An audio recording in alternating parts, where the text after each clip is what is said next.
Does this vise represent an end to the journey to find the best vise for my use here at Black Bear Forge? We're going to start the process of answering that question, even though it may take quite some number of months using this vise before I have a firm answer.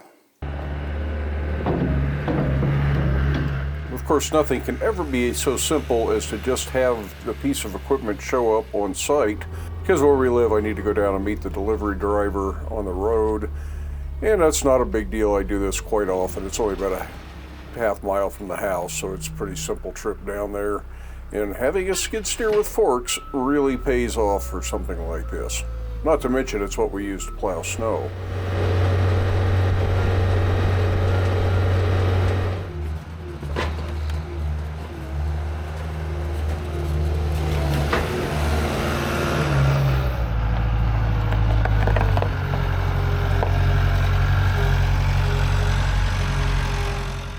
But in short order, I have the thing back at the shop and ready to take a look at what we've got here. Of course, you've already figured out this is the Fireball Tools Hardtail VISE.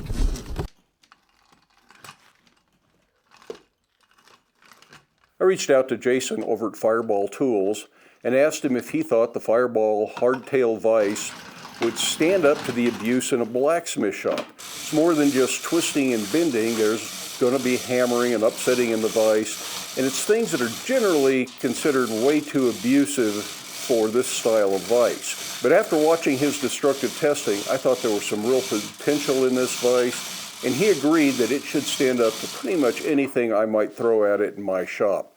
So following that conversation, he agreed to send a vise out for us to look at, and I can share my findings with you, and we can get to know this vise together over the next few months. But first things first, I don't have a good place to mount this vise right now, so I'm going to build a stand, and luckily I've had parts around with the intention of building a vise stand for probably 2 years now. Now naturally the battery in the microphone has died, so this next little bit of video will be done without any sound because I haven't realized that yet. I picked up this disc quite some time ago at a local scrapyard. I don't remember exactly what I paid for it, but for a piece this size, it was pretty darn reasonable. It does have this big hole in the middle. Makes it easy to hoist up on the table, but it is something I have to deal with. And I don't have anything to plug it with easily, but it's really not a big deal. I mean, we are blacksmiths after all. We can bend something to shape and make that piece just a little bit bigger around, and now it fits quite well and be easy to fill with a weld bead. This isn't a structural piece, it's just filling that hole so that the post for this vise stand has something to sit on, as well as keeping stuff that falls off the vise from landing in the hole where you have to fish it back out again.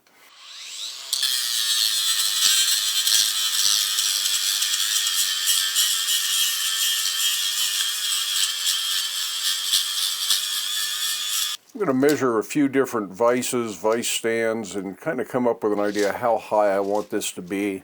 I don't really think I want this vise as tall as most people set their vise. The usual philosophy is to set a vise at about elbow height because that's convenient for using a hacksaw or a file. For what I plan to use this vise for, there'll be very little filing or hacksawing that goes on in it. It's going to be more for forging, twisting, things like that. Perhaps using an angle grinder. So I want it to be set a little bit lower. And I'm going to set this lower than I've ever had a vise set before, just to find out if I like it that low. This stand will probably not be the permanent home for this vise.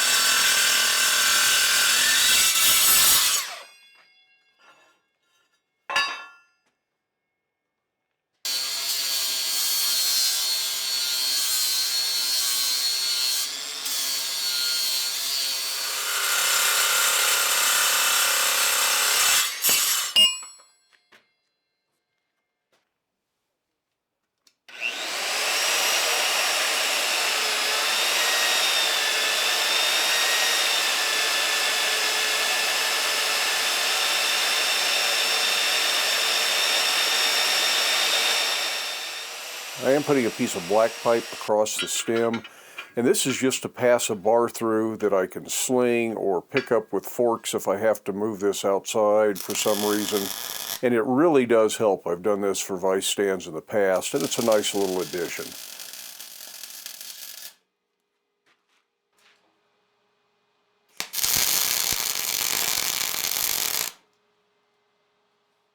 It's easier to weld the top because it's much lighter. It's just half-inch plate. It'll be set up and welded down to the base.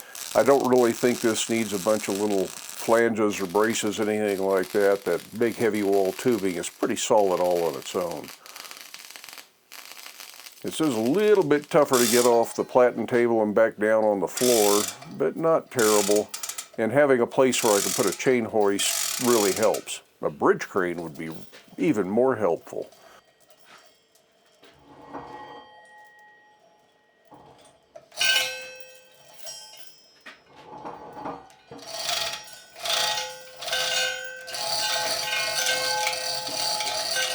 Went ahead and weighed this. Looks like it's 190 pounds for this base. And the vise itself is 245 pounds. So that would be 435 pounds for the full assembly. That's going to be pretty darn heavy.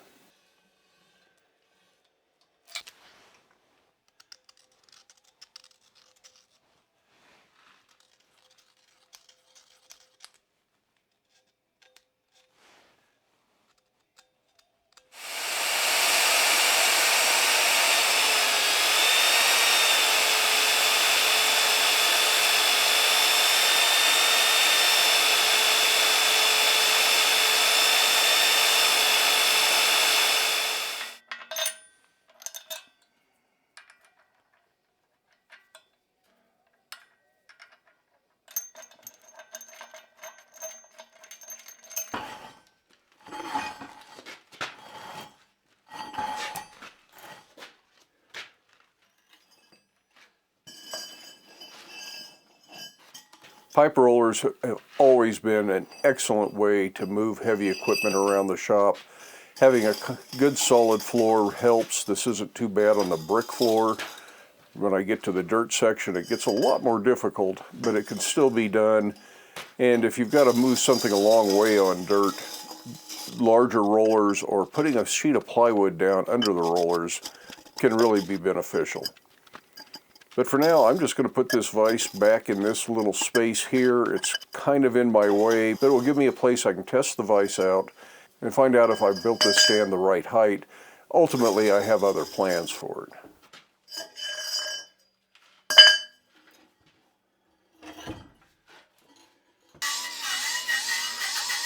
Then I'm going to do a few things that you might typically do in a vise just to kind of get a first impression. One of those things, I'm going to make some false jaws that have a rounded edge on them. This is just a big piece of angle iron. It's 1/4 inch angle iron. You can make these with different radius edges and different weights of angle iron just to suit whatever you might need with them. But this keeps the sharp edges and the knurling on the inside of the vise jaws from digging into your work. I cut this about 1 inch long and then cut the ends so that I can bend these tabs around the jaws, and that helps keep it in place.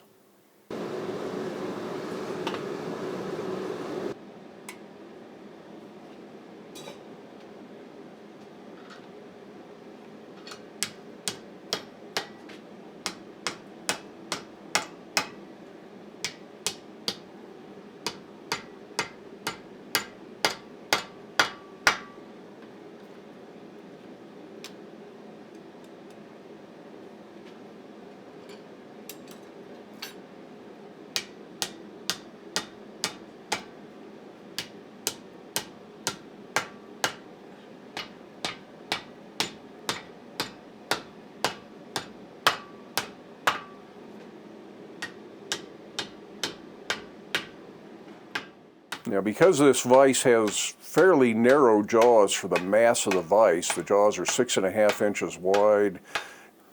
The thickest part of the vise below it is closer to 5 inches wide, so there isn't much room to pass long bars held at the edge of the jaws.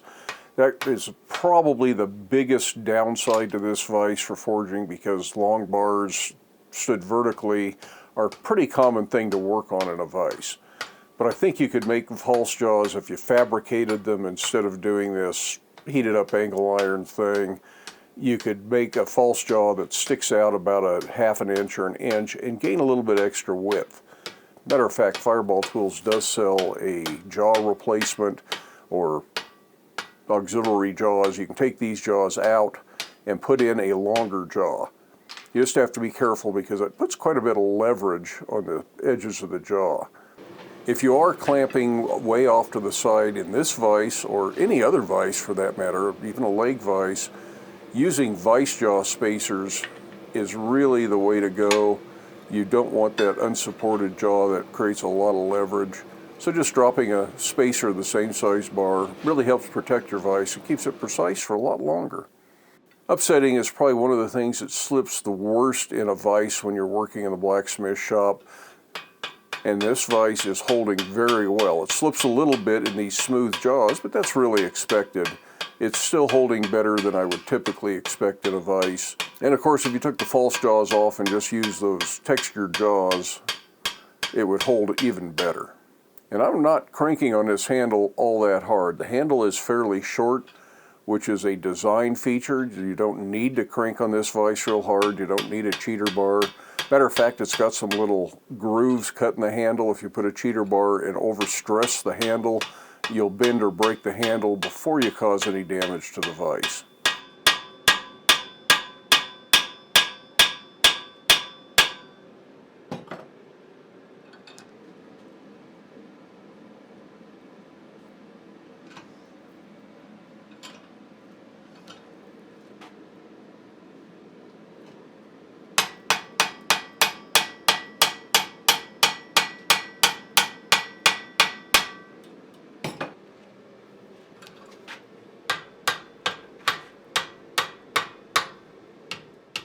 So far this is rock solid, and I'm finding it holds way better than just about any vise I've ever used. This upset corner in the vise is going really nicely. It's something that I haven't done a lot of because vices slip so badly. I usually end up doing it at the anvil. Now it is slipping a little bit because of the taper in that bar, but that's just kind of the way it goes when you put a taper in there, kind of driving the wedge out of the jaws that way. But in any case, it does get the job done.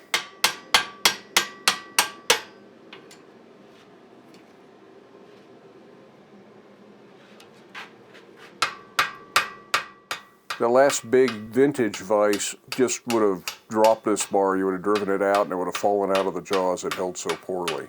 And people asked about that old vise. I'm not getting rid of it. Someday, hopefully, I'll have a chance to restore it.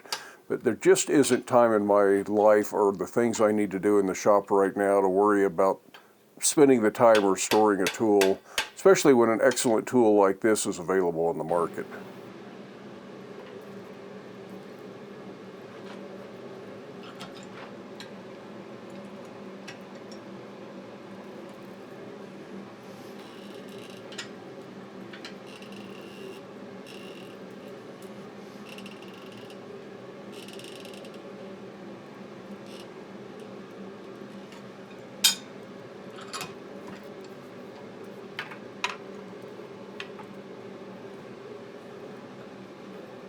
Twist came out a little bit crooked, but it's pretty easy to straighten in the vise. If you're doing this, do it on the diamond, and that way you don't mess up the twist so easily. There's no doubt this is one heck of a vise, and it holds way more solid than any of the leg vices I have ever used. It isn't 100% perfect because hot material shrinks as it cools down in the vise jaws. Therefore, it's not being held as solid.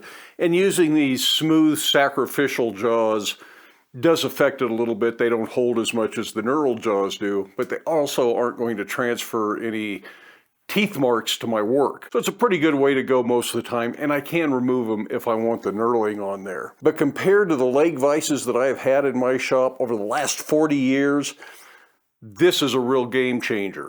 Now, I have to admit, one of the things I'm most impressed with is the fact that this did not budge an inch while I'm using it, and it's on a stand that is not anchored to the ground.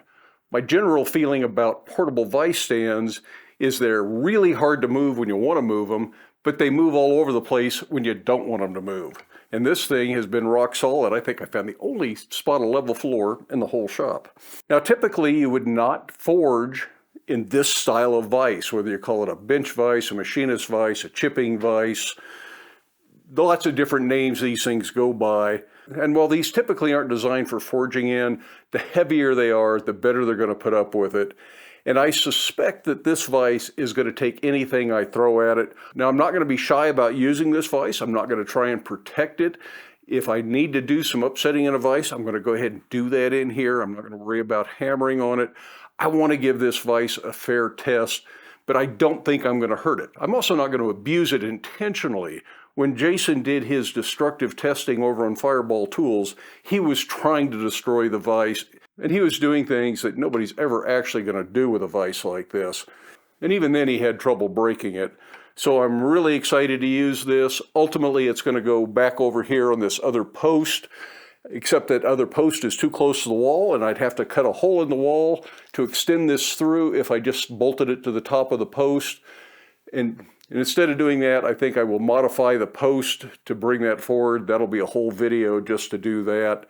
And I think I'm also going to consider lowering it. This is about 5 inches lower than the other vise is. And it was really nice for doing the upsetting. I didn't have a problem doing the twist at that height. It's an ideal height for using a wire brush or an angle grinder, although it's probably a little bit low for filing. But I don't do a lot of filing over at this end of the shop. I do that over on the cold side of the shop. So I think I'm going to probably lower that down so that it's either this low or maybe split the difference between where this vise is and that vise is. We're just going to have to see, but I want to live with it at this height for a month or 2 months before I make a final decision on what I'm going to do with that post. Now, I'd love to have both vices set up, but this is going to be in the way here. I can still get to the hydraulic press and back there to the Little Giant if I need to, but it's far less convenient. So in spite of the fact that this vise is good and solid here, this probably isn't where it's going to live. Anyways, I've rambled on long enough. Thanks, Fireball Tool, for sending this vise out. I'm really excited to work with it. And thank you to each and every one of you for watching the video. Hope you have time in your day to get out to your shop. Make something, but stay safe. Wear your safety glasses. We'll see you for the next video.